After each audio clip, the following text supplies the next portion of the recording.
There is a story circulating in especially the Nigerian press right now, and it's a story that I want to take some time and discuss it with you.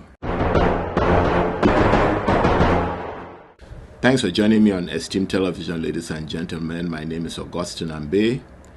There is a story circulating in especially the Nigerian press right now, and it's a story that I want to take some time and discuss it with you.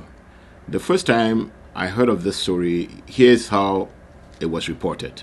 Hey, I hear say Cameroonian soldiers don't go invade Taraba inside Nigeria. For those who want to know, Cameroon, they actually very, very close to Nigeria. In fact, now one small river, now just they block these two countries for some states. Only for us to hear say the Cameroon soldiers don't enter inside Nigeria. Say that they find their own criminals and don't understand what they happen. Or now they found a criminals, not before on side, now inside Nigeria, now when they find a witch. And this one now don't cause serious panic attack inside Taraba State. My people never watch this one, eh? Make now join me see. A clear view of Toso and Mirogo villages in Kurmi local government area of Taraba State shows deserted settlements as fleeing residents are taking refuge in neighboring communities.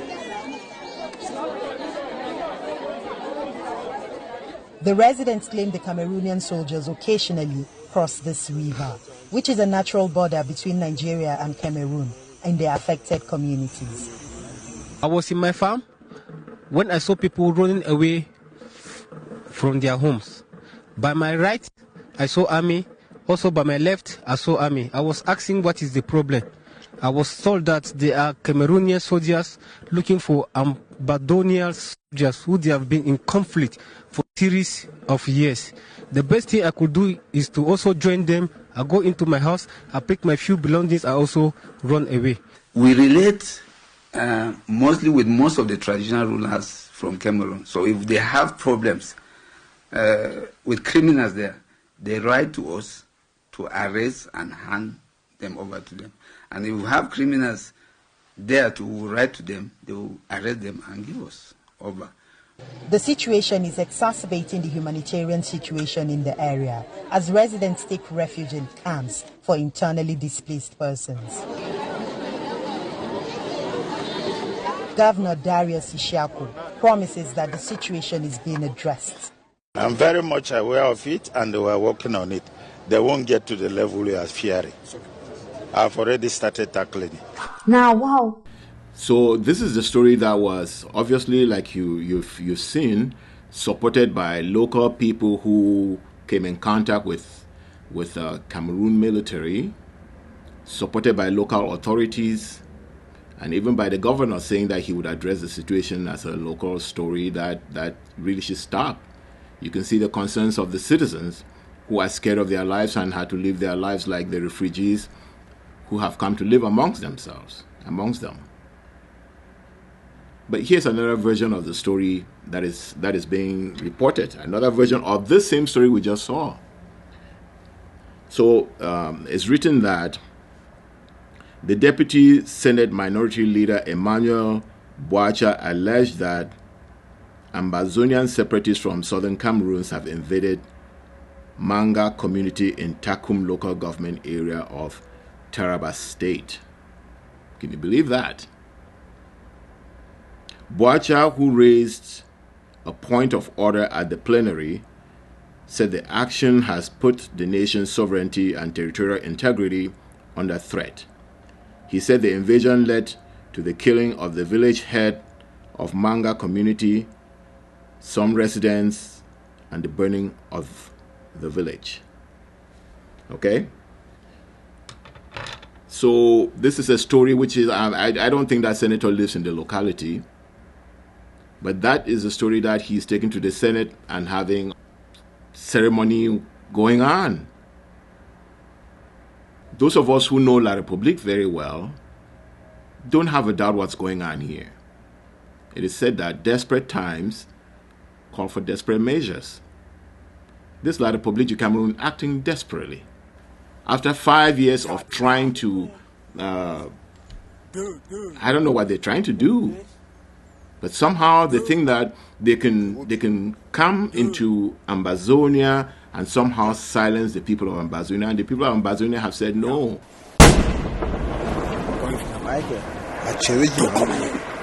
They are human beings, and if you come to talk to them, they will talk to you. Like they started in 2016 to talk.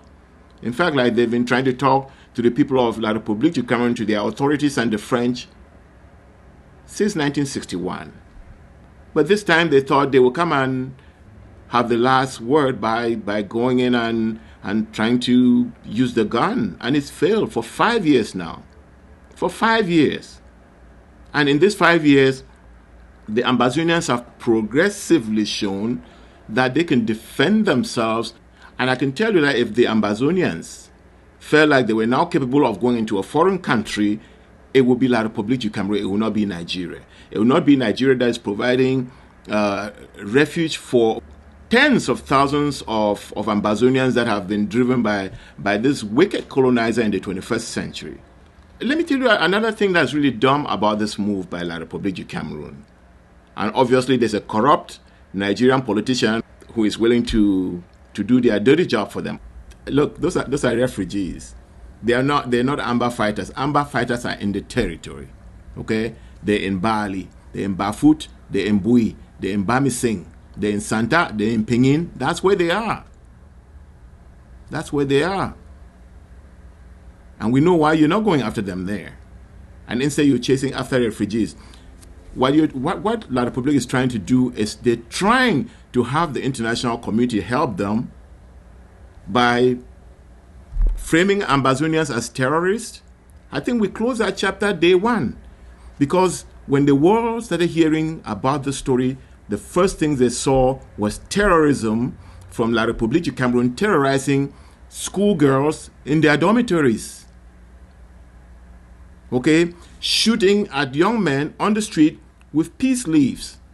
So the whole world knows who the terrorist is. And it doesn't matter how desperate La République tries to do this, they will never succeed in making the world call Ambazonians who are fighting for their lives terrorists.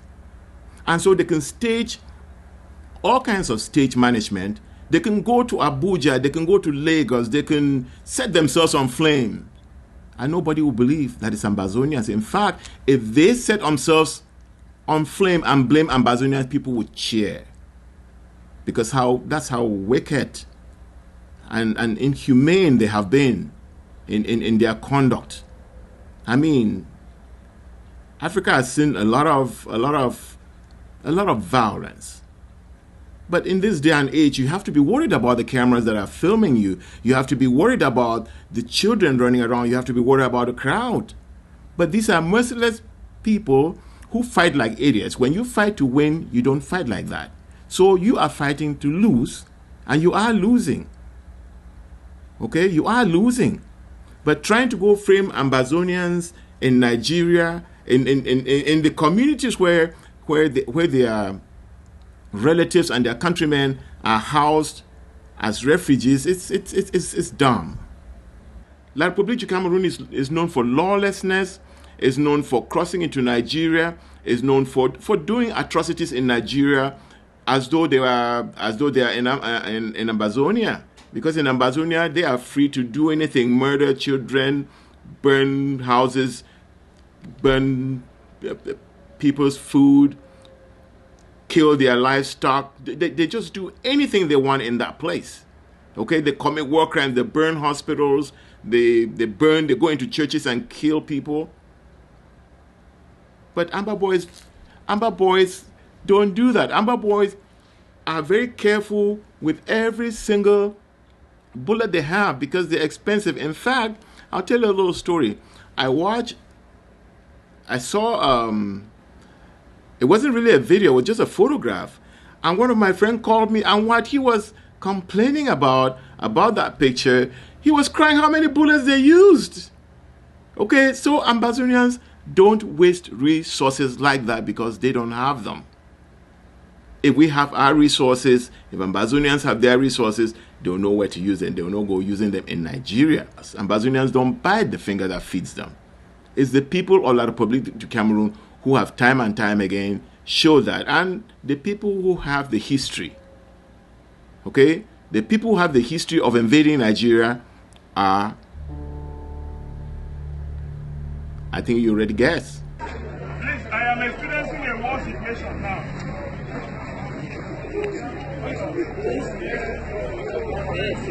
They cannot bring soldiers to the bridge and armor to the bridge. That is a war situation. That is very wrong. That is very wrong. The soldiers are on the bridge. International rule does not accept any operation on top of the bridge. I think you are shooting, will it kill us? If they don't kill you, then the shooting will kill us here. The shooting will kill us here. We cannot accept this shooting that you kill us on the bridge here. We cannot accept it. I will never accept the situation that your weapon will kill us at this time. The shooting is into Nigeria and it's unacceptable. It is not tolerable. We cannot accept it. Don't tell me that kind of trash, my friend. Don't tell me that kind of trash. You are talking nonsense. Don't tell me that nonsense. Don't tell me that nonsense. You cannot bring soldiers on the bridge and fire into Nigeria and tell me this trash. Don't tell me that trash. You kill a Nigerian. Let any Nigerian die here. You see what will be the consequences. Please get inside and get me out of here. Don't get me. Everybody will get away out of that. Because I cannot stay in this situation. Then you bring an armor to the bridge. And then you go down to the bridge and say it's not war situation. You don't have to protect yourself. So I think Nigeria made a pact with the devil.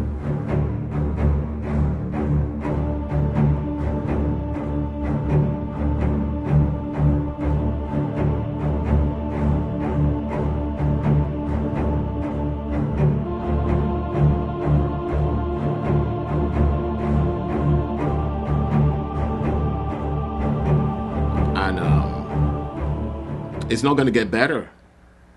Nigeria ought to be behaving like the respectable, leading African country that it is, really.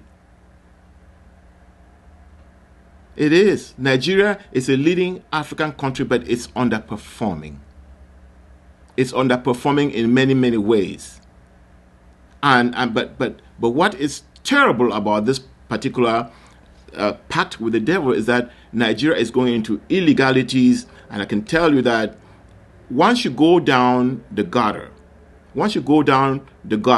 with people who have no conviction, I can tell you that, look, Paul Biya and all the foreign troops, all the people that you're allowing to come into your country, they are all French agents. Those troops are trained by the French. They are sponsored by them. The schools are built by the French.